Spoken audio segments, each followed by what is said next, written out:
আজকে বলবো 13তম কায়দা হুম, ওয়াকফর বর্ণনা। ওয়াকফ অর্থ থামা। কোনো আয়াত বা শব্দের শেষে আওয়াজ ও শ্বাস বন্ধ করে থেমে যাওয়াকে ওয়াকফ বলে।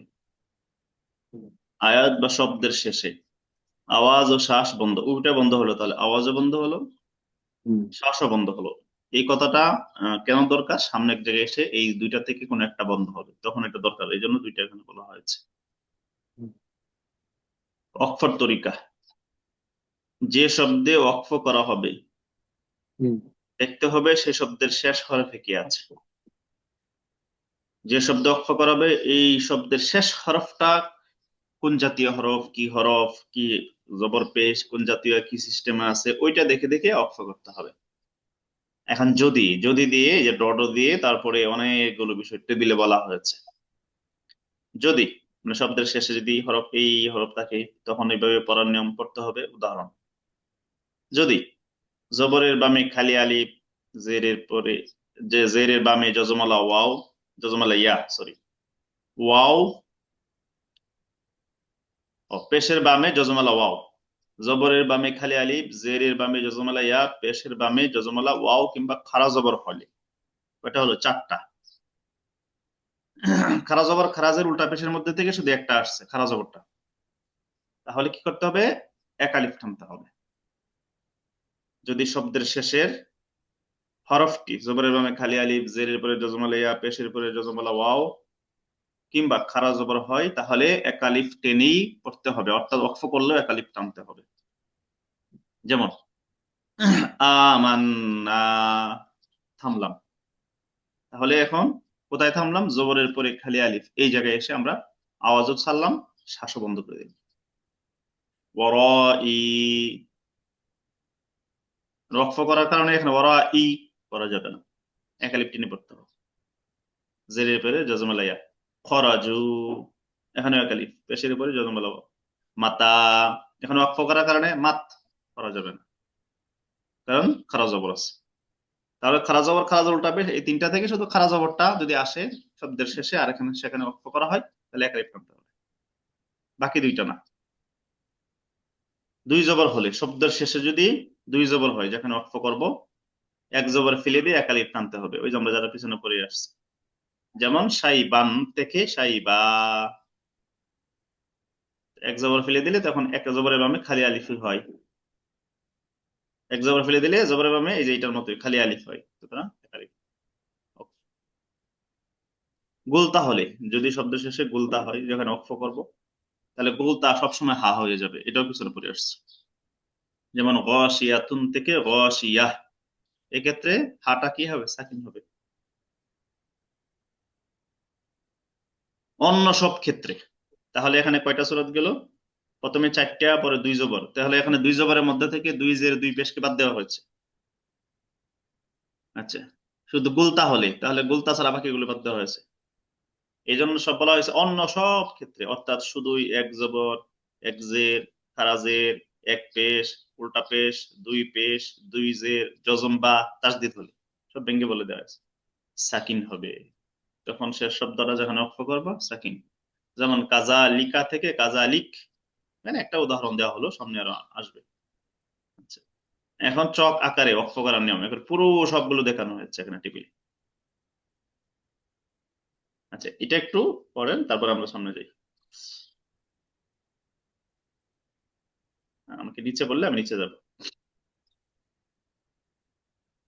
ওয়াকফ করার তরিকা: যে শব্দে ওয়াকফ করা হবে দেখতে হবে সে শব্দের শেষে হরফ কি আছে। যদি জবরের বামে হলো আলিফ, জেরের বামে হলো ইয়া, আর পেশের বামে হলো ওয়াও থাকে, তাহলে কিংবা খাড়া জবর হলে, খাড়া জবর কার উপর হবে? ওই ওই ওই অক্ষরের উপরে। শেষ অক্ষরটা যেটা এখানে অক্ষ করবেন। হ্যাঁ, যে সেই অক্ষরটার উপরে যদি খাড়া জবর থাকে তাহলে এক আলিফ টানতে হবে। দুই জবর হলে এক জবর ফেলে দিয়ে এক আলিফ টানতে হবে। এটা সাইবান, সাইবান ছিল, হ্যাঁ, কিন্তু সাইবান, সাইবান থেকে আমি যখন ওয়াকফ করব, সাইবা, জি, গুল তা হলে হা হয়ে যাবে। গাশিয়া, গাশিয়া। গাশিয়াতুন, গ- গাশিয়াতুন থেকে গাশিয়া। জি। অন্য সব ক্ষেত্রে শুধু এক জবর এক জের, খারা খারাজের এক পেশ, উল্টা পেশ, দুই পেশ, দুই জের, দুই যজম বা তাজদিদ হলে সাকিন হবে। শুধু জবর থাকলে একটা হতে হবে। কাজালিক, কাজালিকা থেকে কাজালিক। চক আকারে ওয়াকফ করার নিয়ম, মানে এখানে প্র্যাকটিসটা করা হয়েছে। আলামত মানে এইগুলো আসলে ওয়াকফের শেষে যদি থাকে পড়ার নিয়ম। আলামত কি? জবরের বামে খালি আলিফ, শেষে যদি থাকে, এখানে আছে দেখা যায় ফাতান্না, এই যে ফাতান্না, জবরের বামে খালি আলিফ। আমি একটু বড় জুম করে দিচ্ছি। এখন পর্ব কি করে পড়ার নিয়ম, এই যে ওয়াকফ চিহ্ন দেওয়া আছে, গোল চিহ্নটা দিয়ে সবগুলো ওয়াকফ চিহ্ন দেওয়া আছে। তাহলে এখন পর্ব ফাতান্না। ফাতান্না। এটাকে আমরা এভাবে মনে রাখতে পারি, জবরের পরে খালি আলিফ, জেরের বামে জজমালাইয়া, পেশের পরে জজমালা ওয়াও, যেখানেই আসুক, তেলাওয়াতের মধ্যে হোক আর ওয়াকফ মধ্যে এসে আসুক, শেষে যদি সেম আসে তাহলে এটাকে একলে টানতেই হবে। আচ্ছা, তারপরে হলো জেরের বামে জজমালাইয়া, যেমন রব্বি হাবলি, কিভাবে টানবো? রব্বি হাবলি, এই যে ওয়াকফ। পেশের বামে জজমালা ওয়াও, লাম তাফআলু, ওয়াকফ, লাম তাফআলু। খারা জবর আনজিরনি ইলা, আনজিরনি ইলা। আচ্ছা, খারাজের, এখন খারাজের আসছে তাকাতা বিহি, তাকাতা বিহি, ওয়াকফ ছাড়া। আর ওয়াকফ হলে তাকাতা বিহ, খারাজেরটা কি হবে? সাকিন হবে। দুই জবর কানা তাওয়াবান, ওয়াকফ করে নেই আমি, ওয়াকফ করলে কানা তাওয়াবা, এক জবর ফেলে দিয়ে কালি। গুলতা মাল কারিআতু, ওয়াকফ করে নেই, ওয়াকফ হলে মাল কারিআহ, এখানে তা হয়ে গেছে, এক্স্যাক্টলি এটা হবে ইয়ে অ্যাকচুয়াল হবে গুলহা, হা হয়ে যাবে, এটা নুক্তারা থাকবে না। এটা পিডিএফ বের করার পরে আপনি নুক্তারা কেটে দিন প্লিজ। আচ্ছা, তারপরে হলো এক জবর ইহদিনাস সিরাতা, ওয়াকফ করা ছাড়া ত, ওয়াকফ করলে ইহদিনাস সিরাত, তখন কিন্তু তিন আলিফ টান হবে। এখানে কয় আলিফ টান হবে এটা বলা হয়নি, তিন আলিফ হবে, কারণ তখন যে ওয়াকফের মধ্যে মধ্যে হচ্ছে, মধ্যে হরফের বামের হরফে ওয়াকফ হচ্ছে, তিনের টেনে পড়তে হবে। এক জের ফিল উকাদি, ওয়াকফ করলে ফিল উকাদ, সাকিন হবে। উল্টা পেশ আনহু মালুহু, ওয়াকফ ছাড়া, ওয়াকফ করলে আনহু মালুহ। এক পেশ কুল আউযু, ওয়াকফ ছাড়া, ওয়াকফ করলে কুল আউজ, তিন আলিফ, মদের হরফে বামের হরফে ওয়াকফ সাকিন, সাকিন হবে তিন আলিফ। দুই পেশ রাসূলুন আমিনুন, রাসূলুন আমিন, এখানে সাকিন হচ্ছে আর তিন আলিফ তো হবে। দুই জের মিন খাউফিন, মিন খৌফ, একালিফ, মদর লিনা হরফ বাংলা হরফ ওয়াকফ, একালিফ হচ্ছে আর সাকিন হবে, এখানে মূল হলো সাকিন হওয়াটা, তানমিন থেকে সাকিন হয়ে গেল। তাসদীদ অমিন শাররি, অমিন শাররি, অমিন শার, রটা অপর হবে অমিন শার। সাকিন লাম ইয়ালিদ, সাকিন থাকলে তো সাকিন আছে, লাম ইয়ালিদ।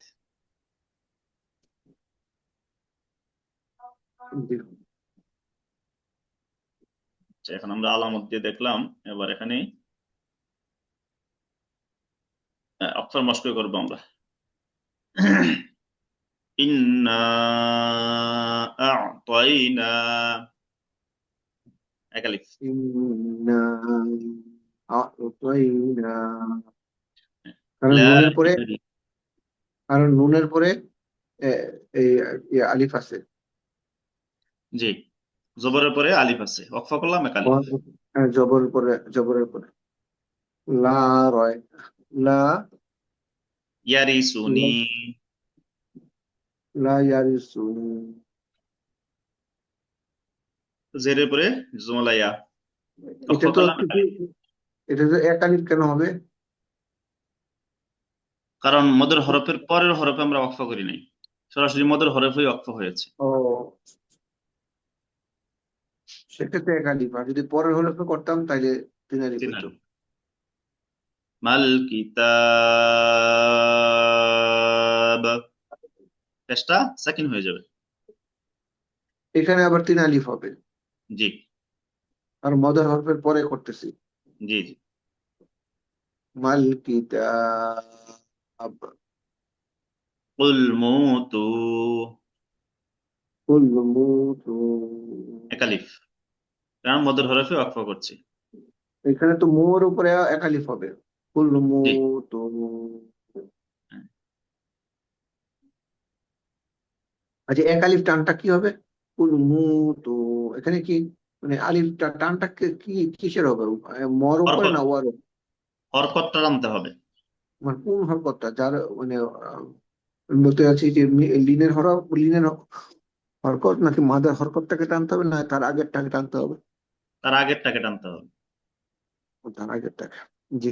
যেমন এখানে তা, তার পেশটাকে টানবো, ওই পেশটা টানলেই ওয়াওটা বোঝা যাবে, মিমের পেশটা।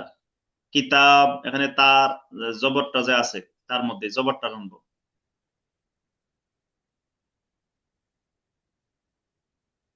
قال موسى